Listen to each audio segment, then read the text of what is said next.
football stuff going on. Lewis, if I were to say Shedeur Sanders is going to be the Browns starting quarterback when this season begins, is that ridiculous?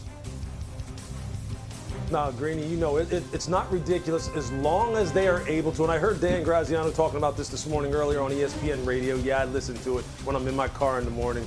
It's all, as long as they can get him enough reps. And it sounds like Kevin Stefanski is aware of the fact that in order to create a real quarterback competition, he has to kind of change some things in terms of the way he divvies out reps during the preseason and during the offseason. If he can compete with Dillon Gabriel, if he can compete with Joe Flacco, he can compete with Kenny Pickett, there's a very good chance that if this is an organic competition with a level playing field, he could be your starter week one, no question about it.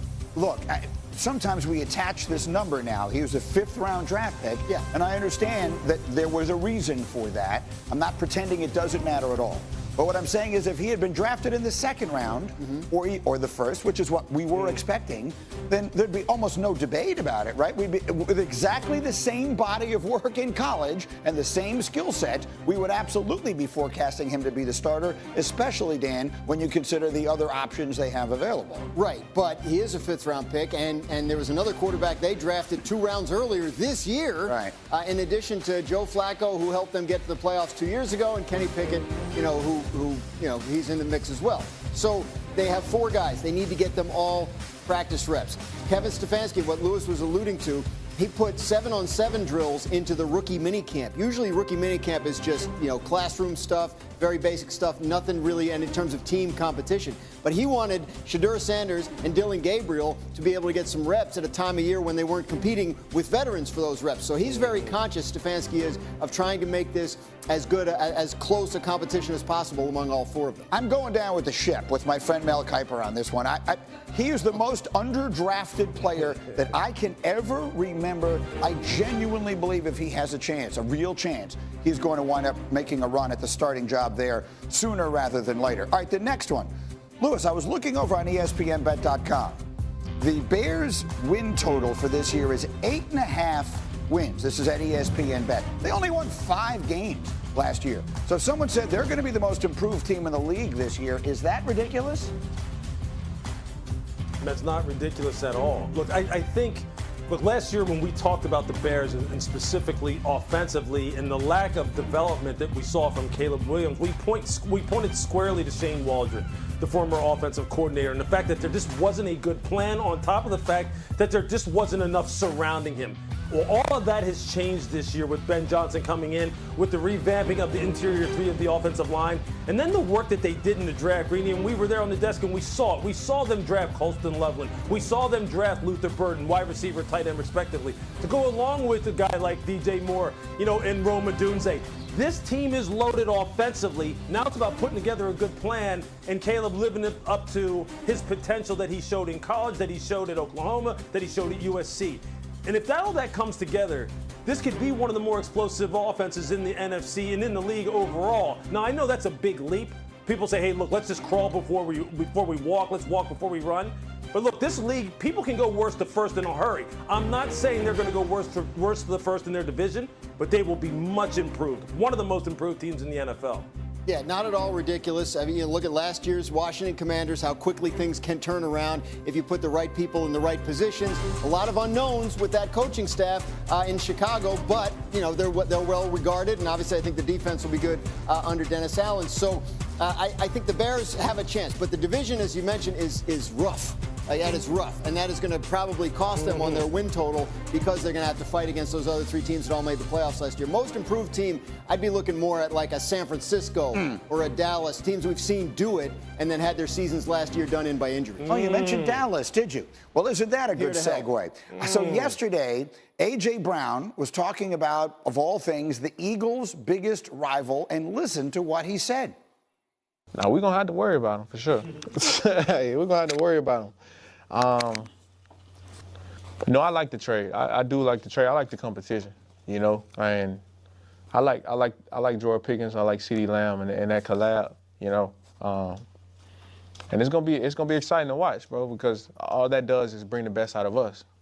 So if we know how they coming, we know we gotta step it up, George Pickens could wind up being one of the most undercovered stories of this entire offseason, if he, and it's a huge if, plays up to his enormous potential. Their win total is only 7.5 wins at ESPN Bet. So, Lewis, here's a question I never would have thought I would ask on a show I host, but are we sleeping on the Cowboys? Am I not paying enough attention to the Cowboys? I don't think so, Greeny. Look, I'm gonna look at this from two sides, okay? There's a reason why, you know, when we're talking about football and we're talking about team building, that it's just not about physical skills and what things look like on paper. And the fact that the Pittsburgh Steelers pulled the plug on George Pickens and said, hey, look, instead of like looking at this 3, 4, 5 years down the road and investing the kind of money we, you know, need to invest in a guy like you in order to retain you, meaning an upper echelon wide receiver, you know, we just don't think that the risk and reward is in our favor. So we're going to send you down the road to Dallas. So look, we understand the kind of things that George brings as a high riser, above the rim type of player outside the numbers as a true X wide receiver, a guy who can win one-on-one, who's a quarterback's best friend. But it's more than just that. It's about fitting into that culture, being a positive influencer on that locker room for 17 weeks. Not just for a mini camp, not just for a play here and there, but a guy who's going to show up on time, that who's going to be a force multiplier, who's going to be dependable, who's going to be a good team. Like, all those things are what adds up to you, helping you make a team a contender, not just highlight reel catches. You made an interesting point that they won 7 games last year without their quarterback. Quarterback got hurt halfway through the season. I'm pretty sure that they've been over 7.5 in every one of Dak Prescott's fully healthy seasons. Then they believe that George Pickens, coming into their leadership structure in terms of their locker room, in terms of the quarterback, in terms of CeeDee Lamb, right, they'll get the best out of him. 1 year on his contract, so lots of motivation. Best quarterback he's ever played with. That there's no offseason addition to any team that's as significant as the Cowboys getting back Dak Prescott. I think that's fair. Let me leave that there for a moment, but we'll have more to say about it as we continue. Interest in football has now created a new opportunity for NFL players, Olympic flag football. Today at the league spring meeting in Minnesota, the owners gave their approval for the league's players to take part in the games, starting with the Los Angeles Olympics in 2028. Here's Jeremy Fowler with more on this. America's game on a world stage. That's how NFL VP Troy Vincent described the league's unanimous vote, allowing players to participate in flag football for the 2028 Olympics. The NFL's pumping excitement with this one. Star wideout Justin Jefferson was on hand for the press conference, calling the chance to play flag football in the Olympics a childhood dream. And the league expects significant player backing. As Vincent put it, players will want their Steph Curry moment. Coming Wednesday, debate fireworks with the tush push, which is alive but on the ropes. Owners are expected to vote in the morning whether to eliminate the ability to push or pull a ball carrier, which the Eagles have mastered. There's some early momentum here, but owners need 24 votes, a 3/4 majority, to pass the proposal. I've talked to several teams that are hoping to get rugby-style football out of the NFL. Playoff reseeding based solely on wins and losses will also be discussed, but the people I've talked to consider that one a long shot, though they do agree reseeding seems inevitable when an 18-game schedule takes effect in future years. From the NFL spring meeting, Jeremy Fowler, ESPN.